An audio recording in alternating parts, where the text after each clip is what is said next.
அத்தியாயம் 26. சமரன் மேகராணியை அஷ்டசக்தியை பயன்படுத்தி தாக்கினான். அவன் கைகளிலிருந்து பலத்த காற்று மேகராணியை நோக்கி வேகமாக வரத் தொடங்கியது. அதை தவிர்க்க மேகராணி தனது கைகளை காற்றில் நகர்த்தி சக்தியின் வளையத்தை உருவாக்கினாள். அந்த வளையத்தின் மீது பலத்த காற்று மோதியவுடன் பெரும் சத்தத்துடன் வெடிப்பு ஏற்பட்டது. தரையில் கிடந்த இலைகள் தூசியுடன் காற்றில் பறந்தன. வெடிப்புக்கு பிறகு சமரனின் உடல் சுமார் 5 மீட்டர் தூரத்திற்கு காற்றில் மேலே தூக்கி வீசப்பட்டது. ஆனால் அவன் விழத் தொடங்கிய போது வெற்றிடக்கை எனும் சக்தியை பயன்படுத்தி தன்னைத்தானே கீழே விழாமல் காப்பாற்றிக் கொண்டான். அவளுடைய பதில் தாக்குதலினால் அவன் ஆச்சரியமடைந்திருந்தான். சிரித்துக்கொண்டே சமரன் அவளிடம் ஒரு கேள்வியை கேட்டான். மேகராணி, நீ எப்போ அஷ்டசக்தி வித்தையை கத்துக்கிட்ட என்று கேட்டான். இல்ல சமரா, இது ஒன்னும் அஷ்டசக்தி வித்தை இல்ல, 2ஆம் நிலை உயர் நுட்பத்துல ஒண்ணுதான். இதுக்கு நகல் நுட்பம்னு பேரு. இதுல தேர்ச்சி அடைஞ்சா என்ன செய்யலாம் தெரியுமா? எதிரில் இருக்கிறவங்களோட தாக்குதல அப்படியே நகல் எடுக்க முடியும். நான் அதுக்குதான் முயற்சி பண்ணேன். ஆனா உன்னோட அஷ்டசக்தியை அப்படியே என்னால நகல் எடுக்க முடியல. வெறும் 10% மட்டும்தான் நகல் எடுக்க முடிஞ்சது என்றாள் மேகராணி. என்ன, எதிராளியோட தாக்குதல நகல் எடுக்க முடியுமா என்று சமரன் ஆச்சரியத்தோடு கேட்டான். ஆமா, ஆனா உன்னோட அஷ்டசக்தி வித்தை ரொம்பவே சக்தி வாய்ந்தது. நான் மட்டும் இப்ப அபராஜிதன் தரத்துல இல்லைன்னா இந்நேரம் என்னால உன்னோட தாக்குதலை தாங்கவே முடிஞ்சிருக்காது என்றாள் மேகராணி. அவள் பேசிக் கொண்டிருக்கும் போதே திடீரென்று கையில் கடுமையான வலியை உணர்ந்தான் சமரன். என்ன இது, கை இந்த வலி வலிக்குதே, என்னாச்சு எனக்கு? ஒருவேளை மேகராணியோட சண்டை போடும்போது என்ன நானே ரொம்ப வருத்திக்கிட்டேனா என்று நினைத்து வருந்தினான். அவன் மிகவும் சோர்வாக இருந்தான். அவன் உடலிலிருந்து வியர்வை நீர் போல வழிந்தது. சூரிய உஷ்ணம் அவனை சுட்டரித்துக் கொண்டிருந்தது. உஷ்ணத்தால் மனம் வருந்திய சமரன் சட்டையை கழற்றி விடுவதுதான் நல்லது என்று நினைத்தான். அவன் சட்டையை கழற்றியவுடன் அவனுடைய கட்டுக்கோப்பான உடல் வெளிப்பட்டது. மேலாடையின்றி இருந்த சமரன் ஒரு ஆண் சிங்கத்தை போல கம்பீரமாக காட்சியளித்தான். அவனை அப்படி ஒரு கோலத்தில் கண்ட மேகராணி வெட்கத்தால் சிவந்து விட்டாள். அவள் எத்தனையோ முறை அவனை சட்டையின்றி பார்த்திருக்கிறாள். அப்போதெல்லாம் அவளுக்குள் எந்த மாற்றமும் இருந்ததில்லை. ஆனால் சில மாத கடுமையான பயிற்சிக்கு பிறகு அவனது உடல் மிகவும் வலிமையாக மாறியிருந்தது. அதை பார்த்த பிறகு மனதில் ஏதோ ஒரு சலனம் தோன்றியது அவளுக்கு. வெயில் சுட்டெரிக்குது, நீதான் சண்டை போட்டு என்ன ரொம்ப சோர்வடைய வச்சிட்ட மேகா. கொஞ்ச நேரம் ஓய்வெடுத்தாதான் மறுபடியும் என்னால பழைய நிலைமைக்கு வர முடியும் என்று சொல்லிக்கொண்டே ஒரு பாறையின் மீது தனது சட்டையை விரித்து அதன் மீது படுத்துக் கொண்டான் சமரன். 2 மாசங்கள் ஓடி போச்சு, ஆனா நான் இன்னும் அந்த 8 நட்சத்திரத்திலேயே இருக்கேன் பாத்தியா மேகா என்று வருத்தத்தோடு கூறினான் சமரன். அவன் கொஞ்சம் வருத்தமாக இருப்பதை புரிந்து கொண்ட மேகராணி அவனை உற்சாகப்படுத்த புன்னகையுடன் அவனை நோக்கி சென்றாள். அவளும் பாறையில் ஏறி அவனுக்கு அருகில் அமர்ந்து கொண்டாள். என்ன சமரா, எதுக்கு இப்ப கவலைப்படுற? 8 நட்சத்திரத்திலிருந்து 9 நட்சத்திரத்தை அடையணும்னா அதுக்கான பயணம் கொஞ்சம் அதிகமா தானே இருக்கும். எனக்கு கூட அப்படிதான் நடந்துச்சு. ஆனா நீ அதையெல்லாம் நினைச்சு ரொம்ப கவலைப்பட வேண்டாம். எப்போ கிடைக்கணுமோ அப்போ தன்னால உனக்கு 9 நட்சத்திரங்களோட சக்தி கிடைச்சே தீரும். அதை உன்னால நிச்சயம் செய்ய முடியும் என்று நம்பிக்கை தரும் வார்த்தைகளை கூறினாள். அவள் பேசிக் கொண்டிருக்கும் போது சமரன் தன்னையே பார்த்து கொண்டிருப்பதை கவனித்தாள் மேகராணி. அவளது வார்த்தைகளுக்குள் அவன் தொலைந்து போனது போல தோன்றியது. மேகராணி உடனே வெட்கப்பட ஆரம்பித்து விட்டாள். அவள் சிவந்த கன்னங்களோடு பார்வையை திருப்பிக் கொள்ள முயற்சித்தாள். ஆனால் அப்போதும் அவன் கண்ணிமைக்காமல் அவளையே பார்த்து கொண்டிருந்தான். சமரா, சமரா, நீ என்ன யோசனை பண்ணிட்டு இருக்க? நான் சொல்றது உன் காதுல விழுந்துச்சா இல்லையா என்றாள் மேகராணி. கடும் வெயிலில் அவளது இனிமையான குரல் சமரனுக்கு இதமாக இருந்தது. நம்பிக்கை இழந்த அவனுடைய இதயத்தை தைரியத்தால் நிரப்பிக் கொண்டிருந்த அவளது குரலில் ஒரு தடுமாற்றம் இருந்தது. இவ்வளவு நேரம் சமரன் அவளுடைய குரலை கேட்டுக் கொண்டிருப்பதையும் அவள் கண்களை ஆழமாக ஊடுருவது போல பார்த்து கொண்டிருப்பதையும் அவளது அழகிய தோற்றத்தில் முற்றிலும் மயங்கி இருப்பதையும் மேகராணி கவனித்தாள். அவனது வசீகர பார்வையை எதிர்கொள்ள முடியாமல் அவள் வேறு பக்கமாக திரும்பி பேசிக் கொண்டிருந்தாள். சில மணித்துளிகளுக்கு பிறகு ஒரு நிசப்தத்தை உணர்ந்த மேகராணி சமரனை திரும்பி பார்த்தாள். சமரனின் கண்கள் மூடியிருந்தது. அவளது பேச்சை கேட்டுக்கொண்டே தன்னை மறந்து தூங்கிவிட்டான் என்பதை புரிந்து கொண்ட மேகராணி சமரனுக்கு மிக அருகில் நெருங்கி வந்து அவன் காதருகே கிசுகிசுக்கும் குரலில் சமரா என்றழைத்தாள். ஆனால் சமரன் அசதியினால் நன்றாக தூங்கிக் கொண்டிருந்தான். அவனிடம் எந்த அசைவும் இல்லை. அதை உணர்ந்த மேகராணி தனக்குள் சிரித்துக் கொண்டாள். அவன் கடினமான பயிற்சியினால் மிகவும் சோர்வாக இருப்பதையும் அதனால் தான் அவனுக்கு தன்னையும் மீறி உறக்கம் வந்திருக்க வேண்டும் என்பதையும் புரிந்து கொண்டாள். அவள் சிரிப்பை நிறுத்திக் கொண்டு கண்களை மூடி தனது கை மணிக்கட்டை சுழற்ற ஆரம்பித்தாள். திடீரென்று பொன்னிறத்தில் பளபளப்பான நுண் துகள்கள் அவள் கையில் தோன்றத் தொடங்கியது. அதை அவனுடைய தலை முதல் கால் வரை தூவ ஆரம்பித்தாள்.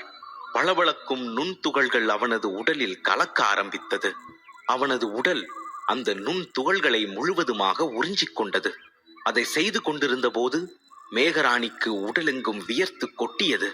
எனினும் விடாமல் அவன் மீது ஆற்றலை பொழிந்தாள். அதன் பிறகு அவள் மென்மையான குரலில், வாழ்த்துக்கள் சமரா, நீ இப்போ 9 நட்சத்திரங்களின் சக்தி அடைஞ்சிட்ட.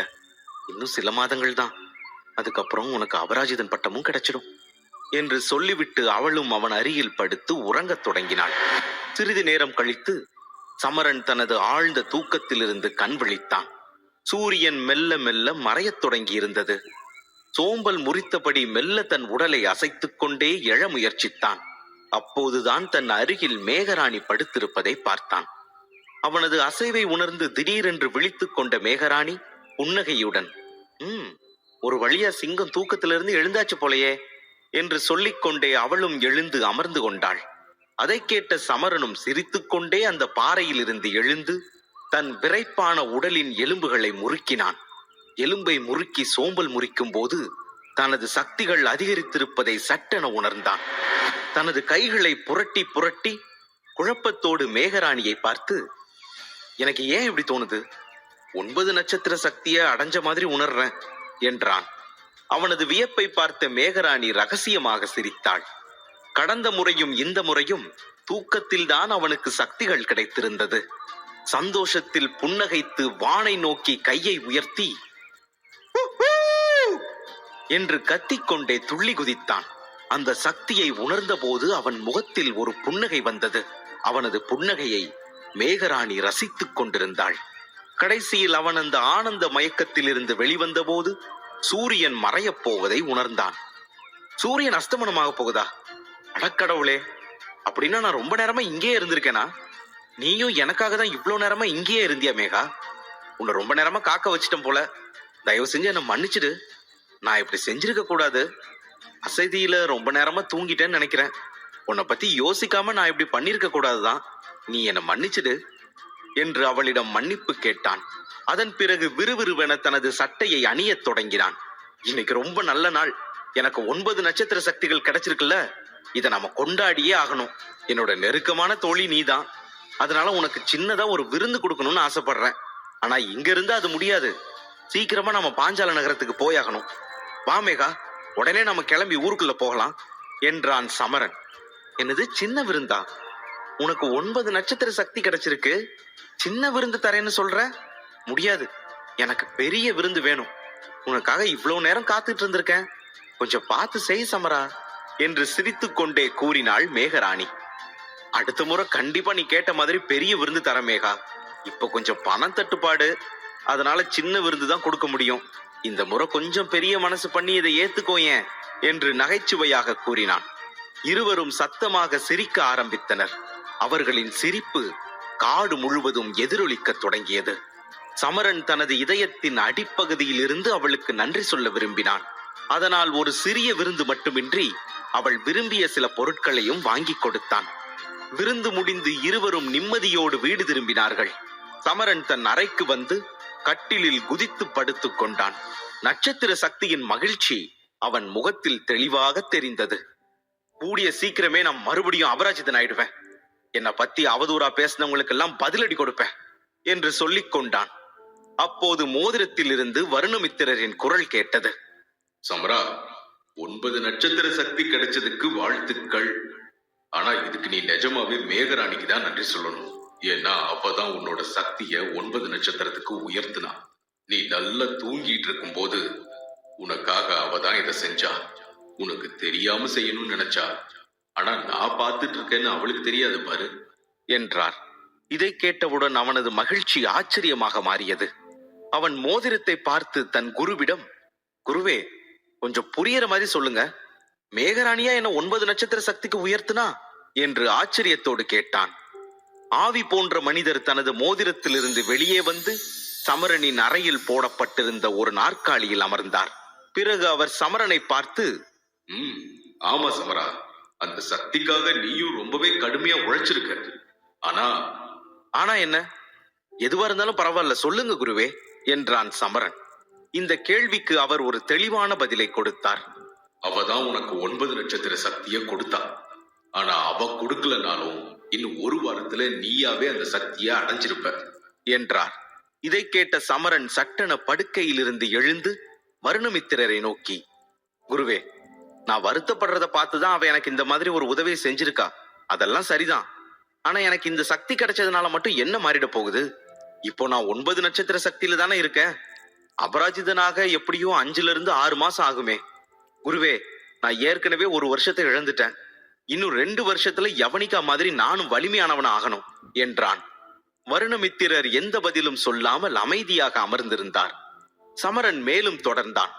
யவனிகாவுக்கு ரட்சமலர் வம்சத்தோட தலைவர் நேரடியா பயிற்சி கொடுத்துட்டு இருக்காராம். அதனாலதான் அவ ரொம்ப வலிமையானவளா இருக்கா.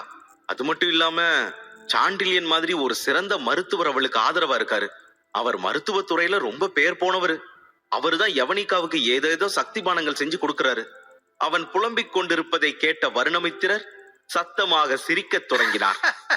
இப்ப எதுக்கு சிரிக்கிறீங்க என்று கோபமாக கேட்டான் சமரன். அவன் கேட்பதை கூட பொருட்படுத்தாமல் அவர் சிரித்துக் கொண்டே இருந்தார். தயவு செஞ்சு இப்ப சிரிக்கிறத கொஞ்சம் நிறுத்துறீங்களா? அப்படி சிரிக்காதீங்க, எனக்கு கோபமா வருது. நிறுத்துங்க, நிறுத்துங்கன்னு சொல்றேன்ல என்று அலறினான். அவர் சிரிப்பதை நிறுத்திக் கொண்டு புன்னகையோடு சமரனை பார்த்தார். அவன் கோபமாக முகத்தை வேறு பக்கமாக திருப்பிக் கொண்டான். இதோ பாரு சமரா, நீ நினைக்கிற மாதிரி அந்த சாண்டிலியன் ஒன்னும் அவ்வளவு பெரிய ஆளெல்லாம் கிடையாது. அவனுக்கே 6 நட்சத்திர சக்தி தான் இருக்கு. அவன் மருந்து கொடுத்துதான் மத்தவங்களை சக்தி வாய்ந்தவங்கள மாத்த போறானா என்று கனிவான குரலில் கூறினார். அவருடைய வார்த்தைகளை கேட்ட சமரன் வியப்போடு அவரை பார்த்தான். ஆமா சமரா, நான் சொல்றது எல்லாமே நிஜம்தான். அந்த மருத்துவர் யாரவன்? சாண்டிலியன். அவனை பத்தி எனக்கு நல்லாவே தெரியும். மக்கள் எல்லாரும் அவனை எப்படி கூப்பிடுவாங்க தெரியுமா? மாத்திரைகளின் ராஜான்னு சொல்லுவாங்க. ஆனா அதெல்லாம் போய். என்ன கேட்டா அவன் ஒரு கோமாளி. ஆமா, அவன் ஒரு கோமாளி மருத்துவர்னு தான் சொல்லுவேன் என்றார். வருணமித்திரர் சொல்வதை கேட்டு சமரன் கோபத்தை மறந்து சட்டென சிரிக்க ஆரம்பித்து விட்டான். ஏனெனில் வருணமித்திரர் ஒரு சிறந்த மருத்துவர் என்பது சமரனுக்கு நன்றாகவே தெரியும். எனவே அவரது வார்த்தைகள் அவனுக்கு உண்மை என்றே தோன்றியது. அப்புறம் சமரா, உன்கிட்ட இன்னொரு விஷயத்த சொல்ல மறந்துட்டேன். நாளைக்கு சில பொருள் எல்லாம் வாங்க வேண்டி இருக்கும். அதுக்கு நீ தயாரா இருந்துக்கோ. சில மூலிகை பொடிகளை வாங்கிட்டு வந்து மிலாஞ்சி பானம் தயாரிக்க வேண்டி இருக்கு. இந்த பானம் ரொம்ப ரொம்ப கசப்பாதான் இருக்கும். ஆனா இதை குடிச்சா உனக்கு அதீத சக்தி கிடைக்கும். இது அபராஜிதன் பட்டத்தை அடைய உனக்கு ரொம்பவே உதவியா இருக்கும் என்றார். ஆனா போன முறை நீங்க இந்த பானத்தை நான் குடிக்க கூடாதுன்னு சொன்னீங்களே. சொன்ன. ஆனா எதுக்காக அப்படி சொன்ன தெரியுமா? அப்போ நீ ரொம்ப பலவீனமானவனா இருந்த. இந்த பானம் உனக்கு ஆபத்தா மாறிடலாம். அதனாலதான் அப்போ அப்படி சொன்ன. ஆனா இப்போ அப்படி இல்ல. உனக்கு 9 நட்சத்திர சக்தி கிடைச்சாச்சு. இனி நீ அதை குடிக்கலாம் என்றார் வருணமித்திரர். அவருடைய விளக்கத்தை கேட்ட சமரன் வருணமித்திரர் சொல்வதனைத்தும் சரிதான் என்று நினைத்தான். வருணமித்திரர் சமரனிடம் அதற்கு தேவையான பட்டியலை கொடுத்தார். அதை கண்டவுடன் சமரனுக்கு தூக்கி வாரி போட்டது. 50 வயது நீல ரோஜாக்கள் 4, பாம்பு விஷ பழங்கள் 2, நீர் மூல சக்தியை கொண்ட ஆயுர்வேத மந்திரக்கல். இதை படித்ததும் சமரன் இடிந்து போய் அமர்ந்து விட்டான். என்ன விஷயம் சமரா? ஏதாவது பிரச்சனையா என்றார் வருணமித்திரர். என்னது பிரச்சனையா நான் கேக்குறீங்க? நீங்க என்ன எழுதி கொடுத்திருக்கீங்கன்னு தெரிஞ்சுதான் எழுதி கொடுத்திருக்கீங்களா? 50 வயது நீல ரோஜாவோட விலை என்னன்னு தெரியுமா? 3000 தங்க நாணயங்கள். அதுவும் ஒண்ணுத்தோட விலைதான் அது. நீங்க 4 கேட்டிருக்கீங்க. பாம்பு விஷ பழமா? முதல்ல அது எங்க கிடைக்கும்னே தெரியல. இன்னும் சொல்ல போனா அதெல்லாம் கிடைக்குமானே தெரியல. அப்படியே கிடைச்சாலும் ஒரு பழத்தோட விலை என்ன தெரியுமா? குறைஞ்சது 8000 தங்க நாணயங்கள். அதுல 2 எழுதி வச்சிருக்கீங்க.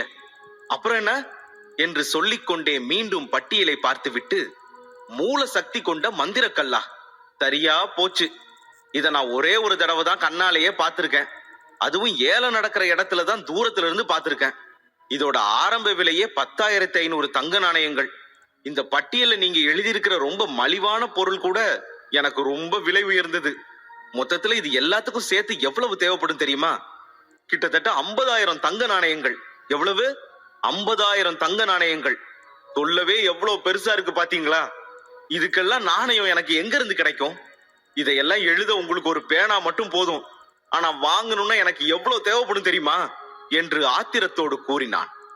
வருணமித்திரர் அவனை உற்று பார்த்து, அதெல்லாம் உன்னோட பிரச்சனை. எனக்கு அதை பத்தி எல்லாம் கவலை இல்லை. இதெல்லாம் பொடியாக்கி பானம் தயாரிக்கிறது மட்டும்தான் என்னோட வேலை. என்னால அதைத்தான் செய்ய முடியும். நாணயங்களை நீதான் ஏற்பாடு செய்யணும் என்றார் வருணமித்திரர். இதை கேட்டதும் சமரன் மிகவும் கோபமடைந்தான். அவன் தன் இயலாமையை அவரிடம் விளக்க முயன்றான். ஆனால் அவருக்கோ இந்த விஷயத்தில் நெற்றியில் ஒரு சுருக்கம் கூட இல்லை. குருவே, நான் சொல்றது உங்களுக்கு கொஞ்சமாவது புரியுதா இல்லையா? நீங்க சொல்ற பட்டியலை வாங்கணும்னா நான் கஜானாவை தான் கொள்ளையடிக்கணும். அதுல கூட இவ்வளவு நாணயங்கள் இருக்கான்னு தெரியல என்று புலம்பிக் கொண்டிருந்த சமரனுக்கு சட்டென ஏதோ நினைவுக்கு வர, அவன் தலையணைக்கு அடியிலிருந்த பச்சை நிற அட்டையை வெளியே எடுத்து வருணமித்திரரிடம் காண்பித்தான்.